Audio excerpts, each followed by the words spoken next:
म उनलाई लुगा गहना महँगो उपहार होइन, साथ, समय, सुरक्षा र सम्मान दिन चाहन्छु। म उसले भोगेको पीडा मेरा यी हत्केलाले पुस्न सकूँ। भूतको झिमझिम अँध्यारोमा म उनलाई दीप बनिदिन सकूँ। उसले मलाई हजुर भन्दा होइन, मेरो नाम उच्चारण गर्दा पनि उनको स्वरमा माया बसोस्। ऊ रिसाउँछ भने म मौन भई फकाउन तयार छु। ऊ जब थाक्छे म उनको बाटोमा हावा बन्न तयार छु। उनलाई थाक्न दिने छैन। म उसलाई देवी होइन, मान्छेको रूपमा माया गर्नेछु।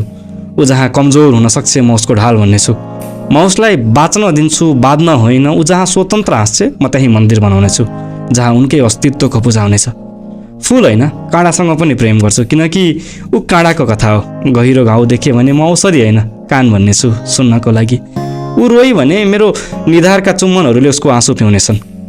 भगवान कसम म उसलाई फुल होइन, साथमा जीवन बिताउन चाहन्छु। मसँग महल छैन, एउटा सानो घर छ जहाँ उसले माया पाउनेछ। उसको बुढेसकालको कान म नै हुनेछु सुन्नको लागि, हृदय म नै हुनेछु बुझ्नको लागि। उसले घाँस काट्दा म डोको बोक्न तयार छु। ऊ बिरामी परे म निधारमा हात राख्न तयार छु। सपना मार्न कहिले दिने छैन।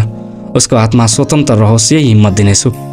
यति मात्र चाहन्छु, उसलाई मैले मेरो हो भन्न सकूँ। कसैले को हुन् उनी भनेर सोद्धा म उनको, उनी मेरी आधा हुन् भन्न सकूँ। अझ कोही सोध्छन् भने म कृष्ण, उनी मेरी राधा हुन् भन्न सकूँ।